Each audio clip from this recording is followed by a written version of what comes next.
Charlotte's Web. Chapter 11. The Miracle. The next day was foggy. Everything on the farm was dripping wet. The grass looked like a magic carpet. The asparagus patch looked like a silver forest. On foggy mornings, Charlotte's Web was truly a thing of beauty. This morning each thin strand was decorated with dozens of tiny beads of water. The web glistened in the light and made a pattern of loveliness and mystery, like a delicate veil. Even Lurvy, who wasn't particularly interested in beauty, noticed the web when he came with the pig's breakfast. He noted how clearly it showed up and he noted how big and carefully built it was. And then he took another look and he saw something that made him set his pail down. There, in the center of the web, neatly woven in block letters, was a message. It said, "Some pig." Lurvy felt weak. He brushed his hand across his eyes and stared harder at Charlotte's Web. "I'm seeing things," he whispered. He dropped to his knees and uttered a short prayer. Then, forgetting all about Wilbur's breakfast, he walked back to the house and called Mr. Zuckerman. "I think you'd better come down to the pig pen," he said. "What's the trouble?" asked Mr. Zuckerman. "Anything wrong with the pig?" Not exactly," said Lurvy. "Come and see for yourself." The two men walked silently down to Wilbur's yard. Lurvy pointed to the spider's web. "Do you see what I see?" he asked. Zuckerman stared at the writing on the web. Then he murmured the word "some pig." Then he looked at Lurvy. Then they both began to tremble. Charlotte, sleepy after her night's exertions, smiled as she watched. Wilbur came and stood directly under the web. "Some pig," muttered Lurvy in a low voice. "Some pig," whispered Mr. Zuckerman.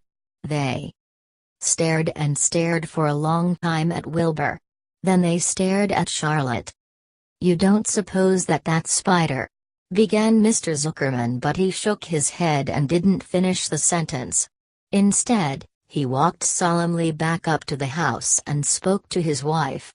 "Edith, something has happened," he said, in a weak voice.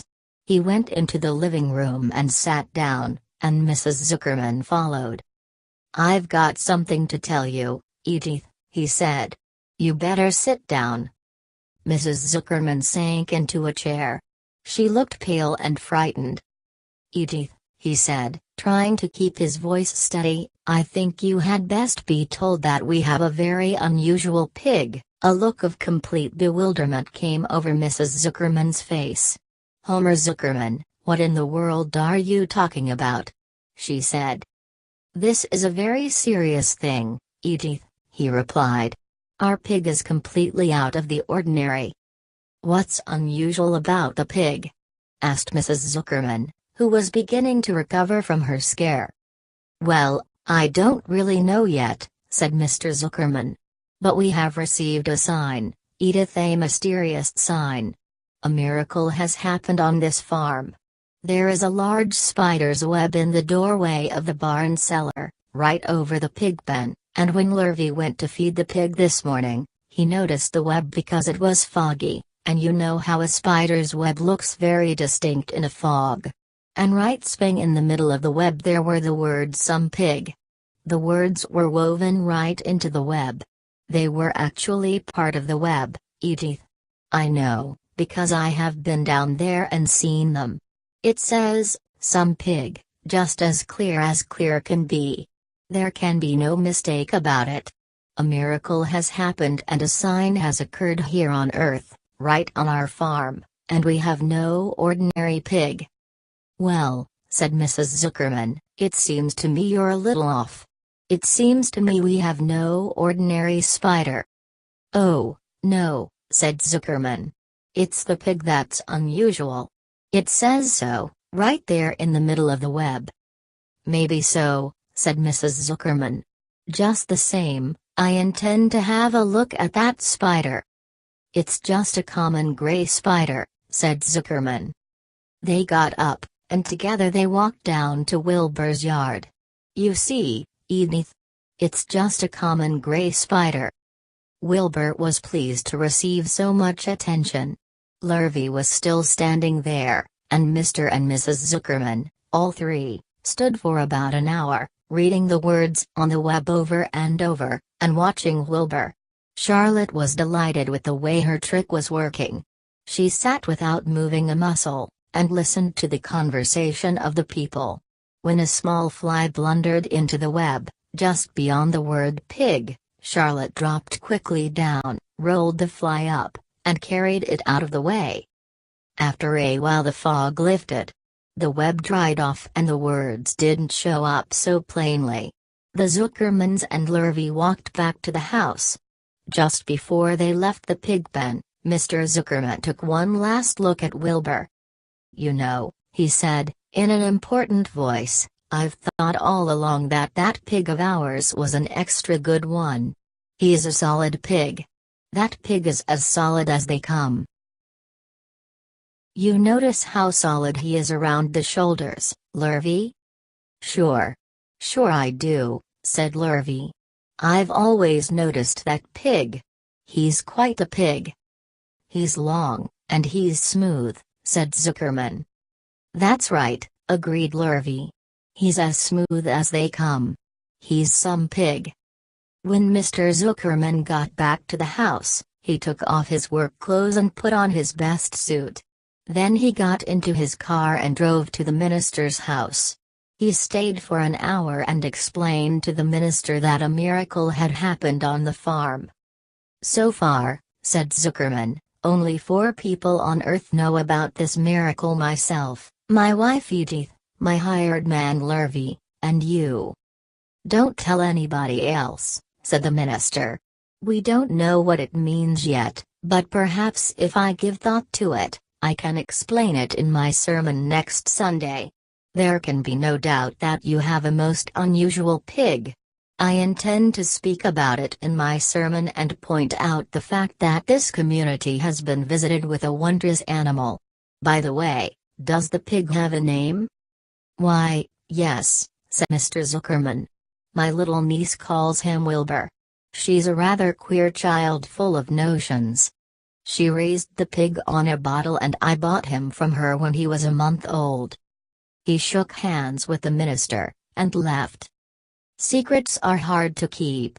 Long before Sunday came, the news spread all over the county. Everybody knew that a sign had appeared in a spider's web on the Zuckerman place. Everybody knew that the Zuckermans had a wondrous pig. People came from miles around to look at Wilbur and to read the words on Charlotte's web. The Zuckermans' driveway was full of cars and trucks from morning till night: Fords and Chevys and Buick Roadmasters and GMC pickups and Plymouths and Studebakers and Packards and DeSotos with gyromatic transmissions and Oldsmobiles with rocket engines and Jeep station wagons and Pontiacs.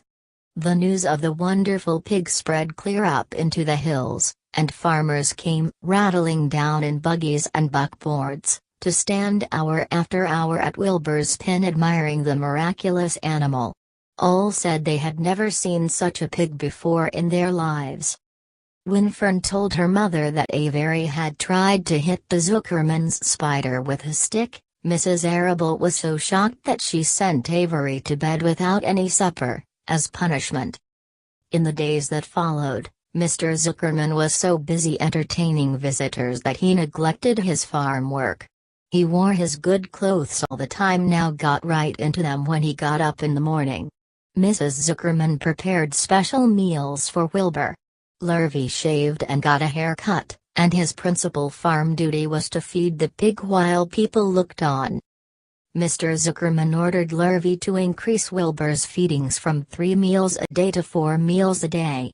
The Zuckermans were so busy with visitors they forgot about other things on the farm.